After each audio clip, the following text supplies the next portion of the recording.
Dans la dernière session, nous avons examiné la relation entre servitude et holisme.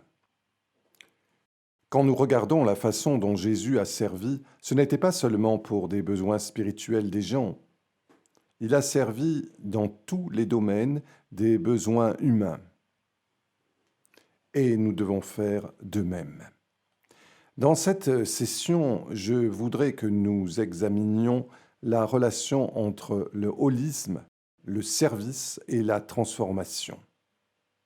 Quel est le lien entre ces trois choses? Pour commencer, j'aimerais que nous lisions Éphésiens chapitre 4, versets 11 à 12. Très familier si vous avez fait l'école biblique ou le séminaire. Mais je pense que souvent mal appliqué, mal compris. Ce n'est que ces dernières années que j'ai étudié ce passage et que j'ai commencé à y voir que je pense que Dieu dit quelque chose de différent ici de ce qu'on m'a enseigné. Mais voici ce qu'il dit. Et il a donné les uns comme apôtres, les autres comme prophètes, les autres comme évangélistes, les autres comme pasteurs et docteurs, pour le perfectionnement des saints en vue de l'œuvre du ministère et de l'édification du corps de Christ, jusqu'à ce que nous soyons tous parvenus à l'unité de la foi et de la connaissance du Fils de Dieu, à l'état d'homme fait, à la mesure de la stature parfaite du Christ. Que dit Paul ici? Eh bien, je pense que nous devons les morceler et essayer de les comprendre section par section. Tout d'abord, Paul énumère 5 des dons que Christ donne aux individus dans l'Église. Ils sont tous différents. Un apôtre, quelqu'un qui est un pionnier, a un ministère différent de celui de l'évangéliste, qui a un ministère différent d'un pasteur, qui a un ministère différent d'un docteur. Ils sont tous les dons apostoliques, prophétiques, évangéliques, pastoraux, d'enseignement, tous différents. Il n'y a pas de question à ce sujet. Mais je suggère, à cause de ce que Paul dit plus tard, il dit qu'ils ont un point de départ différent, mais qu'ils ont exactement le même point de chute. Quel est ce point de chute? Eh bien, nous le voyons ici au verset 12. Paul dit que le point final est de préparer le peuple de Dieu pour des œuvres de service. Quoi? Je pense que si l'évangéliste fait son travail et gagne des gens à Christ, il a fait son travail. Paul dit non.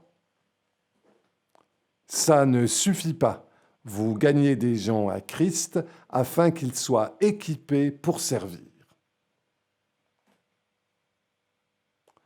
L'enseignant de l'étude biblique, il ne suffit pas d'enseigner aux gens ce qui est dans la parole de Dieu.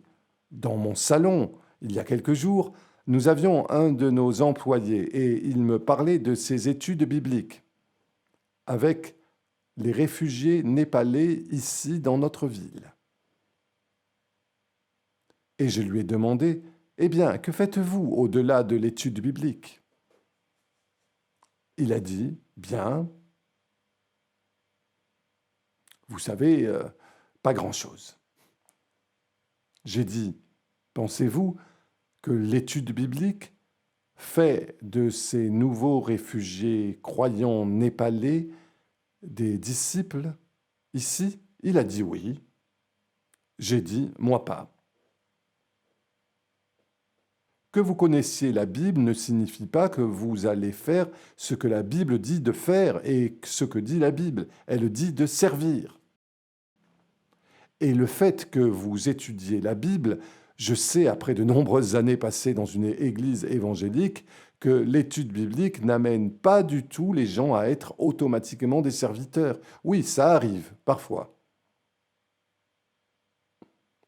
L'étude biblique n'est pas le discipolat, elle en fait partie. Une partie nécessaire, mais ce n'est pas le discipolat.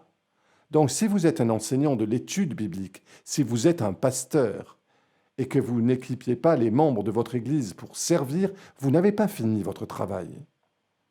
Si vous êtes dans le ministère apostolique, que vous êtes en train d'implanter des églises, ou que vous êtes un missionnaire, et que ces églises que vous implantez n'équipent pas les membres de ce corps pour servir, la personne ayant le don apostolique n'a pas fini son travail.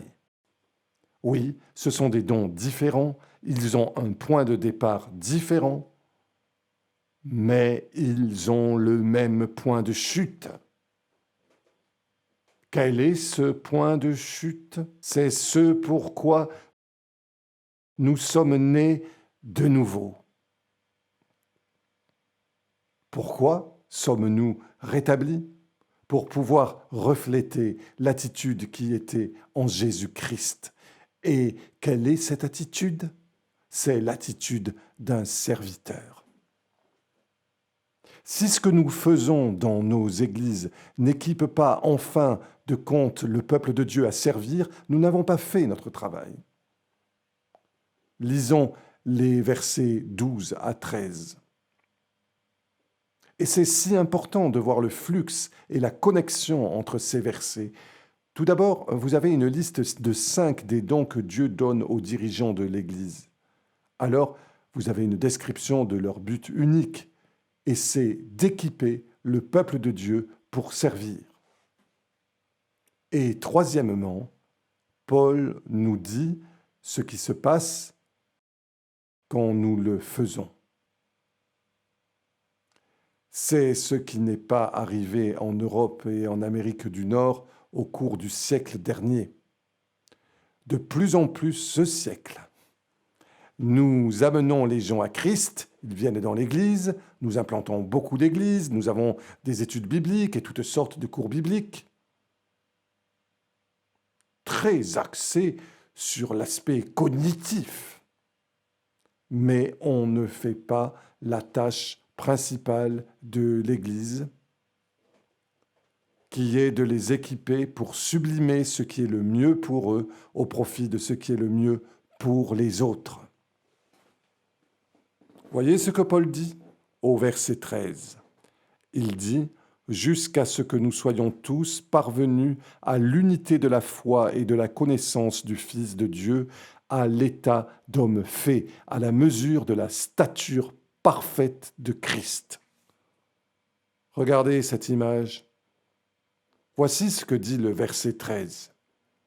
Il dit « Quand nous produisons des serviteurs, 3 choses se passent dans l'Église.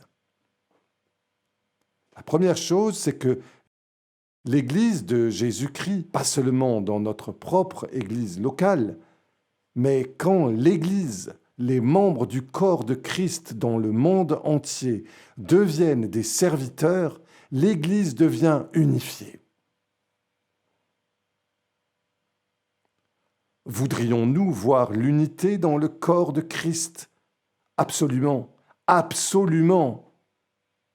Une des choses qui a le plus nui aux gens qui ne sont pas chrétiens est la désunion de l'Église.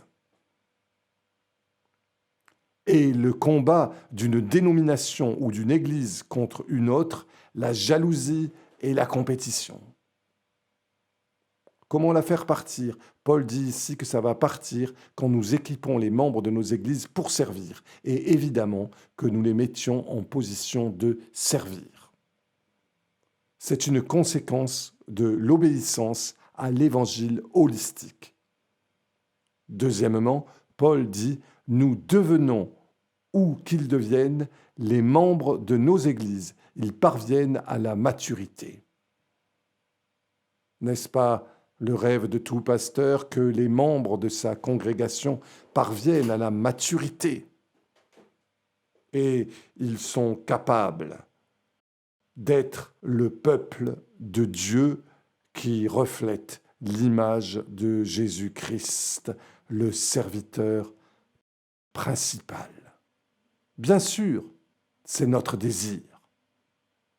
Et nous l'essayons à travers des études de groupe et des agapes et des petits groupes. Mais nous n'arrivons pas avec une congrégation pleine de personnes mûres, le plus souvent, c'est une congrégation pleine de bébés spirituels. Comment faire pousser? Comment discipliner les gens pour devenir matures? La première façon, selon Paul, c'est de les équiper pour servir. Et bien sûr, implicitement, de les amener à servir. La troisième chose que Paul dit, c'est que quand nous servons, nous reflétons la plénitude de Christ. Quelle est cette plénitude de Christ? Dans Éphésiens 3, le chapitre précédent, 17 à 19, Paul donne probablement l'une des plus belles présentations de ce que signifie la plénitude du Christ. Ça veut dire quoi? Cela signifie que lorsque les gens nous regardent, ils voient un amour si haut, si profond, si large que le monde ne peut le comprendre. Le monde ne comprend pas pourquoi nous sublimons le meilleur pour nous-mêmes, pour ce qui est bon pour quelqu'un d'autre. Ils ne peuvent pas le comprendre parce que cela ne se produit pas sans la puissance du Saint-Esprit, sans la puissance de Jésus-Christ qui vit en nous.